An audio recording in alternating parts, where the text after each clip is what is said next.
Live over on Facebook, LinkedIn, YouTube. Very good. Here we go. We are live. And whenever you're watching, hello.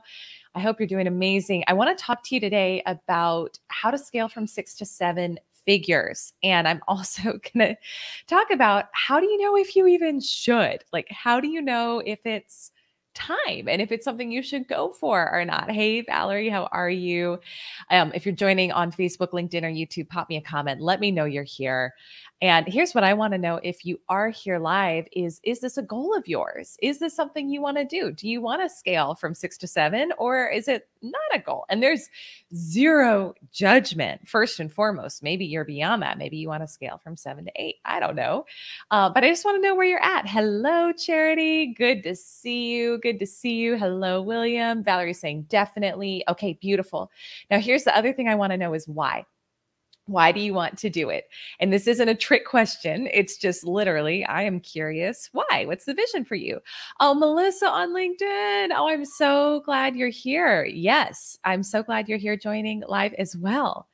So, I'll share a little bit of a story. I was working with a client this weekend in a VIP day, and I'll share a little bit of what came up in that really inspired this live. But here's what I will say is first and foremost, it has to feel natural. Like if you want to go from 6 to 7, and I work with a lot of clients who are maybe they're around the low six figure mark already, and they have a desire to go from 10K months to 100K months, and then they want to go beyond that too, and that's exciting and that's fun. But it can sometimes feel big. It can feel scary, right? And again, let me know in the comments if you can relate to that. If you think about it and you say, oh, that sounds amazing, but it feels big or it feels, insurmountable, or I don't know if I can do it, right? Does it trigger any self-doubt in you? Melissa is saying, yes, definitely a goal. Amazing. Well, I want to say all of this with if you know the brand, I'm all about your expansion. So in all areas, financially and otherwise. So I'm a huge fan of you making as much money as you want to make, because it really is up to you in terms of how much you want to do. And I'm also a fan of doing it in a way that feels really good to you. And that is what is most important. I will say this first and foremost, there's no amount of money out there that is worth you blowing out your adrenals, is worth you going into massive stress and overwhelm over, right? So that's not the vibe that we're going to be talking about here. But if you are wanting to scale and experience that level of expansion in your business or in your sales and your life, and you want to do it from a place of joy and fun and expansion and peace, that's what this is about. So again, going back to the first key is it has to feel natural for you. And when I was working with this particular client this weekend, she had a goal, and I'm not going to share who she is, but she had a goal that was, it was probably 20 times what she's done before in a year. And we were talking about the dollar amount. And when she talked about it, she said, I was like, how certain are you on a scale of 1 to 10 that it's going to happen for you this year? And I think she said a 7. And I was like, well, what's standing between the 7 and the 10 for you? And she was like, it just feels really big. It feels really big. And so it's great to check in on that and to say, okay, if I want to go from 6 to 7 figures, does that 7 figures, does that feel big to me? Does it feel bigger than me? Or does it feel really natural? Does it actually, even if I haven't made it yet, does it feel natural to me? Does it feel right? Does it feel comfortable to me in my body? And you could really check in on that. And that is, to me, that's always the first step is of knowing, okay, you're now a match for this vibration, this frequency of money coming in.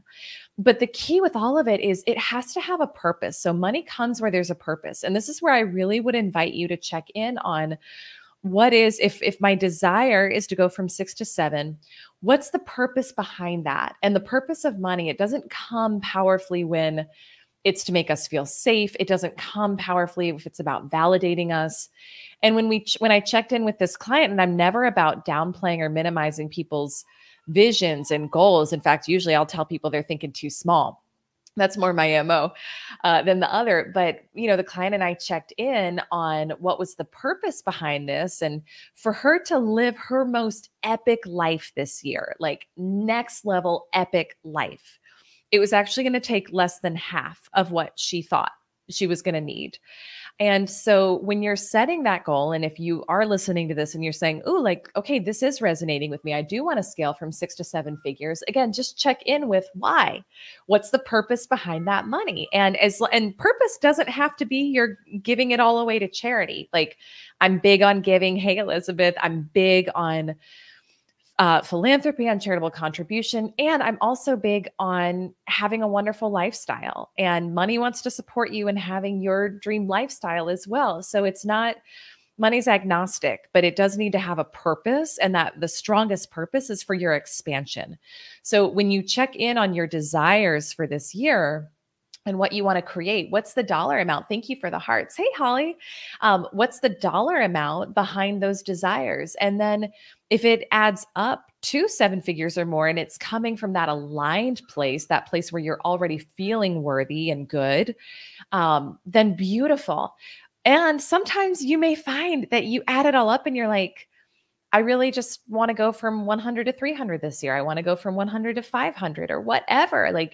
And the biggest thing, this is so important, is that, like I said at the beginning, there's no amount of money that is worth you feeling constantly stressed about. And that's actually, that blocks money. Peace brings money. So calm, peace, contentment, happiness, joy, gratitude, those are the emotional states that allow more money to flow in. So if the financial goal is throwing you into fear and overwhelm and unworthiness, check in on the goal. I'm really big at this point in my life on setting goals that are for me, not for other people, and that feel really good in my body and that have a purpose. So that's the first piece, is checking in on that. But once you set the goal, it'll probably still feel a little big to you because you haven't done it yet, and that's okay. But that's part of why, I recommend Joe Dispenza's abundance meditation and just practicing what's it like to receive that amount of money every day and feeling that in your body. Write yourself a check, feel what it's like to receive it. Make it more and more normal and natural for you. And when it no longer feels big to you, that's actually how you know it's on its way, and how you know you're a match for it, and how you know that your subconscious has now accepted the concept. And the whole job of the subconscious is, once it accepts a belief as true for you, its whole job is just to go to work, giving you ideas and opportunities and things, avenues for that thing to become your reality. So it's not about trying to come up with the perfect plan from a place of the money still feels bigger than me. It's about getting your subconscious to accept the idea. And that just comes with repetition and continuing to visualize and normalize that for yourself. And then from there, when it starts to feel natural, you'll start to notice ideas flow. Do this, reach out to this person, launch this program, etc. Let me know. I'm curious if you're here live in the comments. Is this making sense? Do you have questions I can clarify on this? But this is really, I think that this is the key. Melissa's saying, I have a big vision to help way more women entrepreneurs. Amazing. Yeah. And so with that, to me, it's really about, at a certain point, you can have a great lifestyle and we kind of feel like I can have, I don't know. What I find for most women I work with is like, when you're at least 25,000 a month, like you can have a pretty good lifestyle on that. For next level expansion and next level living and impact and helping a lot of people, it does usually mean you're scaling bigger than that. But again, it's checking in, not choosing a goal because you heard someone else say it, but choosing a goal because it lights your heart on fire and it's coming to you from a place of inspiration, not a place of I should be at this level. I just really want to reiterate that today because I've had some really, I think, important mental health conversations with clients recently. Your mental health is key. Your mental health is critical. Your mental health is important, and allowing the money to flow through as a result of how you're naturally expanding, rather than saying, I'm going to choose this goal because then I'll feel worthy. That's not what we're doing here. Charity, what's a great tip for feeling called to a certain number a month and letting go of the how to get there? Ooh, I love that. Well, I think it's just falling more in love with the vision. I think it's falling in love with what is life like at that amount. And, knowing you, I'm not going to share anything super specific, but knowing you, you've got a very clear lifestyle plan, right? For that amount and what your life looks like and what your impact looks like and your client contribution.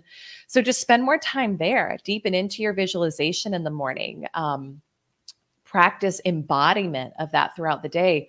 It's when we're creating powerfully, you skip straight to the end. You don't need to know the how. You skip straight to the end. What's the how? What's the end result that you want? And what is your life like at that level? And then then maybe it's just continuing to study how this stuff works. If part of you still feels like I need to know the how, what I find fun is when we get really dialed in to what the end result is that we're creating. And when we go all in on visioning that and meditating on that, and from an energy of fun, again, not from an energy of pressure, not from an energy of unworthiness, but from an energy of, oh my gosh, this is so much fun to think about and so much fun to live out. When you do that, then the how starts to be revealed. You get downloads, you get ideas. When I set my revenue goal to me, this is probably a couple year revenue goal. If it happens this year, great, but it needs to feel aligned, and it doesn't for this year yet. And that's okay. But when I set that goal, I started getting ideas about things to automate and systems to put in place. And those hadn't really been on my radar before. So is that the whole picture of how to get there? I'm sure it's not, but right now that's what's present. So I think it's really about setting the big picture goal and then being open to, in the present moment, what's showing up for me as this could move me closer there. Like maybe it will, maybe it won't, but this is feeling like an inspired action to take. Yes, trust the process. Exactly. So I'm going to take that next step. And then from there, I'll take the next step. But it's very much about being in the present with all of it. So it's a fun way to live, especially if you're how I used to be wired, whereas like I need to control the whole process and I'm like squeezing the life out of this thing and I'm setting this goal, but I have so many feelings of unworthiness and questioning myself and self-doubt. The whole thing was just a fiasco every time I would goal set. And I'm not a fan of that. I'm not a fan of that. I don't think anything is worth sacrificing our lives for in that way. And then from there, it is about thinking differently and taking some stretchy action. So, let's say that you're at 6 and you want to go to 7. What got you here won't get you there typically, right? It's usually, especially if you're like low 6 and let's say you want to go from 10 to 100 this year, totally doable. You can do it. You can go beyond that. I've done 10 to 100 in a year. So that's what I speak to. I'm sure there are people who have done more and they can speak to that, but I'm going to speak to what I know. You can do that. But it does require thinking differently. And it's usually not just more of the same. It's thinking in a more expansive way. What I will say, and I truly believe this, 7 is easier than 6. It is. So if you're like scraping your way to 6 right now and you're like, oh, this feels like a slog, or if that was your experience getting to 6, I just want to maybe set your mind at ease a little bit. I truly believe 7 is easier than 6 because you got to, on the road to 6, it's a lot of figuring stuff out, right? Even on the road to 7, you're still figuring stuff out, but you've grown a lot as a person, I find. And so, to me, it's about scale, it's about systems, and it's about like thinking really creatively and differently, which is why I love the book U Squared. If some of you were at our Rosemary Beach 50K Club retreat a couple of weeks ago, and we talked a lot about the concept of the quantum leap and what that looks like. But what I would look at is, let me just forget everything I did to get to 6. And not that I'm not going to bring some of that back in, but what would be the most efficient, effective path for me to get to 7? If my aligned, grounded goal for this year is I want to hit 7, what would be the most efficient, effective path to get there?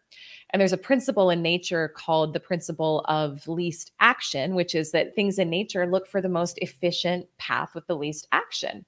And somehow we forget that when it comes to our businesses and when it comes to our goal setting, and we're like, if I'm not sending a million emails and grinding all hours of the day, then I'm not working hard enough, right? How much is that? The conditioning.